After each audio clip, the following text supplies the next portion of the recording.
And we're back with Truth Unrestricted, the podcast that's creating and interpreting the language of the disinformation age. I'm Spencer, your host. And before I get into my content today, I want to remind everyone that if you have any questions, comments, complaints, concerns about anything you hear on this podcast, you can send that email to truthunrestricted@gmail.com. So, Pierre Poilievre has an electability problem. And Canadian Conservatives have a Pierre Poilievre problem. The question that's always asked of every politician is, what will they do when they become the leader? So we deserve to ask the same of Poilievre. What would Pierre Poilievre do if he became the Prime Minister of Canada? What would he do about Trump and the tariffs? What would he do about a call to become the 51st state? Some think that Poilievre would totally capitulate to Trump. I don't think he will, but would Trump think that Poilievre would capitulate? If Poilievre thinks that a significant amount of his own base supports him only because of Poilievre's alignment with Trump, then will Poilievre be hesitant to oppose Trump? Would Poilievre steer the boat toward the things Trump wants? Also, what new and outrageous things would Trump maybe demand? Every time we imagine an outer limit to something Trump might demand, and we speak it into existence, it seems it makes its way back to him, and he takes it as a challenge. We should stop believing that the man has any limits to what he might do. Stop stress testing the institutions that were put in place to rein in an authoritarian in Washington, and just work to limit his power in any and every way we possibly can. For me, and a lot of Canadians, that means limiting his ability to use Canada as a hegemonic pawn in a global power game. Once there exists a Canadian Prime Minister who will quietly or loudly do anything that the U.S. president wants, then we might as well be the 51st state. From the perspective of the overall outcome, it'll be no different. Which is why the question to ask the Poilievre supporters right now is, do you want to become the 51st state? If they say that they don't, you need to ask a follow-up question. Why do you support a candidate who says all the same things as the guy who wants us to become the 51st state? Poilievre isn't doing well in the polls right now. I'm not surprised. I've said here on this podcast and in other conversations that the man has the charisma of a wet toad. That conclusion was formed 3 years ago when he first put his foot forward to become the leader of the Conservative Party. I'll say that he has upgraded himself somewhat. He actually has a very nice smile when he figures out how to use it. His charisma has improved, but I'm not convinced it's good enough to win this election. Poilievre was doing well in the polls against Trudeau way back in December. This was boosted mostly by the fact that Trudeau was failing at his role as Prime Minister and needed to go badly. This might be a surprise to many people outside of Canada who largely saw Trudeau as that attractive, younger-seeming world leader who said all the right things at all those meetings of the other world leaders. But trust me, he had to go. Against Trudeau, Poilievre was crushing the polls. It was looking to be a landslide victory for the Conservatives. But politics is a fickle mistress. And the situation changed. Trump won the U.S. election in November and started making some noises about what he wanted to do as president. Trudeau announced on January 6th that he would step down as prime minister as soon as a new party leader was chosen. Trump was sworn in on January 20th and started actually doing some of the things that many people still thought were the ramblings of a senile old man. And largely because of these things that were entirely out of Poilievre's control, his political future was put in jeopardy. So what do we think conservatives did once confronted with the idea that they might not get the outcome that they wanted? Trusty unreality steps up to become a dance partner once again.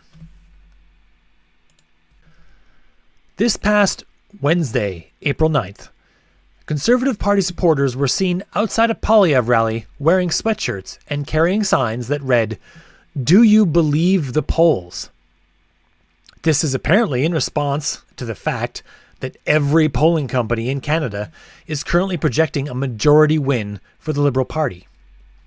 Okay, maybe. Canadian politics can swing pretty wildly sometimes, and this election isn't over yet. The debates will happen in a few days, and we'll see how this turns out. The Conservatives shouldn't be giving up. Everyone should go and vote. Vote early if you're already convinced of who you prefer to win. Wait until Election Day itself if you can't vote early or you want to watch the debates first to see how they turn out. Do not decline to vote because you feel like your vote won't matter. Don't decline to vote because you're a conservative in a strong liberal riding and you believe you can't change that outcome. Don't decline to vote because you're a liberal in a strong liberal riding and you feel that piling on with extra votes won't help. Unless you're giving birth, there is nothing you might be doing that is more important on April 28th than casting your vote. And if you think you might be giving birth that day, vote early. The polls are being reinterpreted by Canadian right-wing pundits as a manipulation of our media reality to make everyone in the country believe that the Liberals will win. The claim is made that this is done to discourage Conservative voters and thus to dampen the turnout of the Conservative vote. That same logic works the other way, though, right? If a Liberal supporter believes that their vote won't be needed and that since they've had a really long day, they might prefer to take a long bath instead of waiting in a lineup to vote, and they might just skip it. No one should try to metagame this by examining the polls. Just go and vote. Aside from that, this is a dangerous turn toward unreality. And I'm not at all surprised that this is happening. Conservatives have a long and storied history of ignoring reality whenever it suits them. This is part of a larger worldwide trend of people on the right turning to lies and obfuscations to counter failing political narratives. One might at first think that this is due to some coordination of right-wing think tanks and pundits and some version of a right-leaning Illuminati that pulls the strings in order to get right-wingers elected worldwide. But one doesn't need to go full conspiracy to find an explanation. I think this is due to a combination of strategy and the ease with which propaganda can be created and disseminated. I call it the dishonesty of zealotry. Basically, when you imagine that the other side is lying and getting away with it, you are, in turn, inspired to come up with your own lies to counter them. I find examples of this in a lot of places. It's very difficult to know what's inside the mind of a person, so I can't ever say with 100% certainty that this is happening in any particular situation. But there are a lot of situations where it looks very, very likely to be happening. Here's one such example. Juno News is in the media space that might be called alternative media. Its content looks like right-wing propaganda. The first thing they attempt to say when looking at their YouTube page is, "The legacy media is lying to you." We see this a lot from right-wing content creators, and it's a sign of reality denial. Here's the subtext of what they're communicating. Don't trust what anyone else is telling you. Come to me for your information. I'll tell you the truth. Every source that disagrees with you is wrong. You are secretly correct in every belief you have, and you never have to change your mind about anything you feel strongly about. I will continually reassure you that you and your feelings have been correct the entire time. It's pure grift. Here's part of the intro to the video showing the Juno News poll analysis.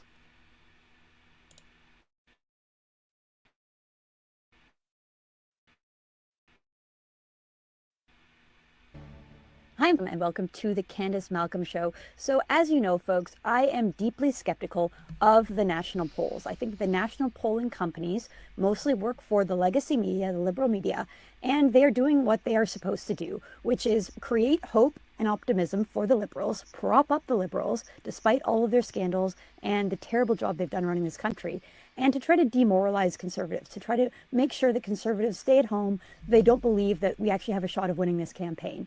And that is why at Juno News, we decided to commission our own polls during these elections so that we could see with our own eyes, see the data, see what is happening.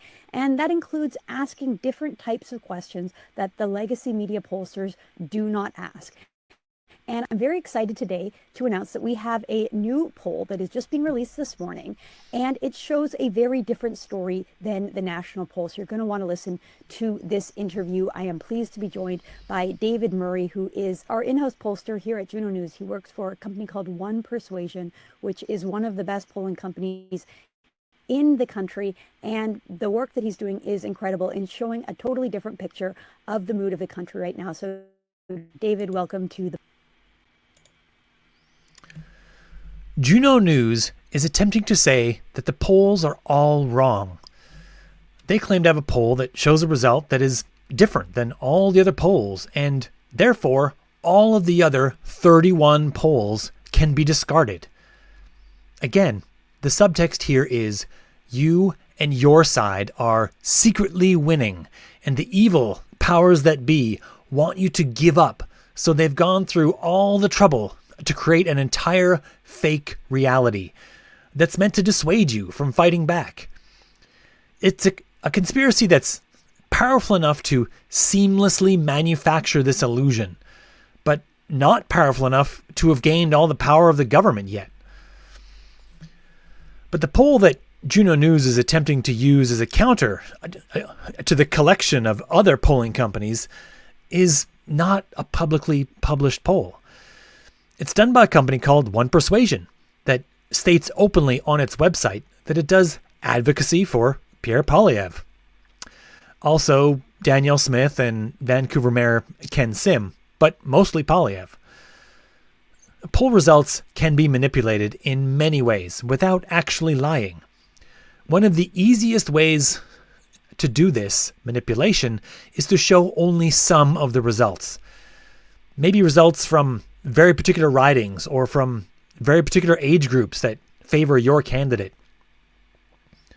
Parties all have internal polling results, and sometimes they play this game of selective reveal.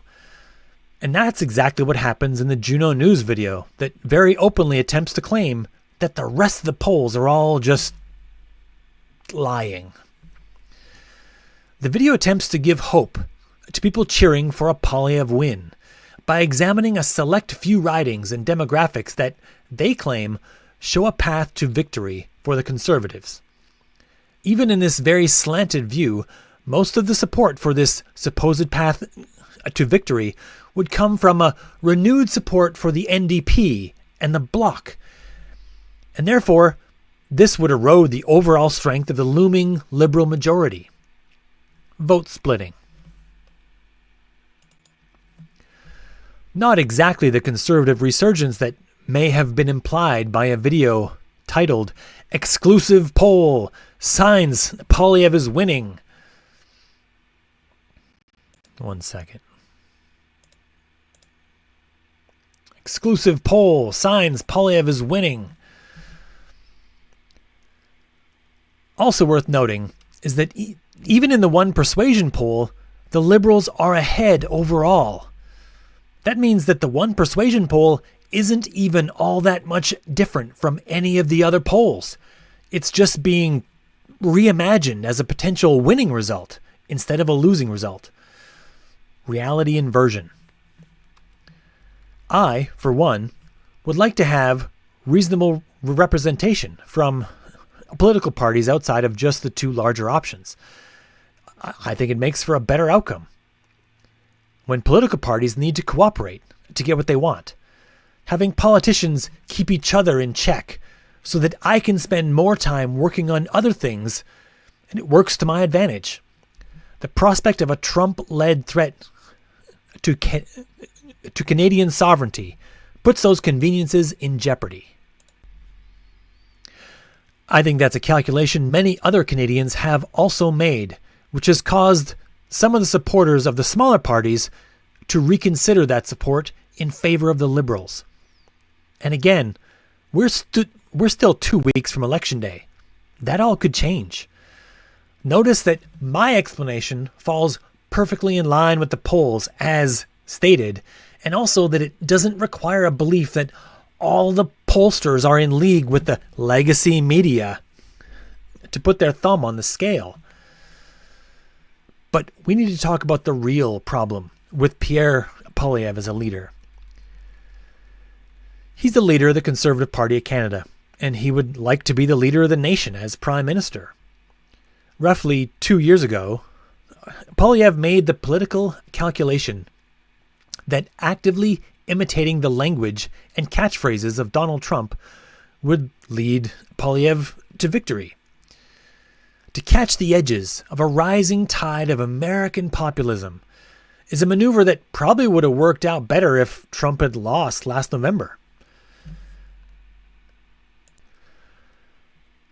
But Canadians don't get to dictate how the elephant rolls, and Poilievre is no exception. Now that Trump is once again president and is not so secretly using tariffs as a disruptive mechanism for annexation of Canada, Poilievre's in a real pickle. It turns out that adopting every talking point of Donald Trump and incorporating it into your platform is a sucker play. So how does Poilievre distance himself from all of the political messaging he's done for the past 2 years?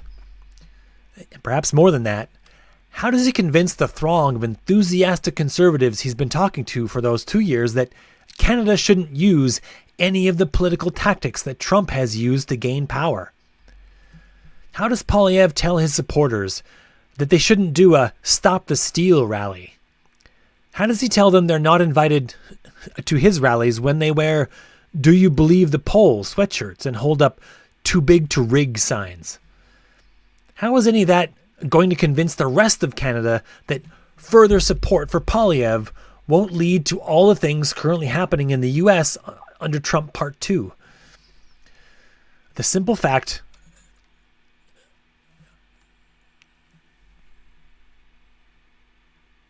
of Mr. Poilievre's fate in this election is that he has backed the wrong set of political ideas by embracing Trumpian politics.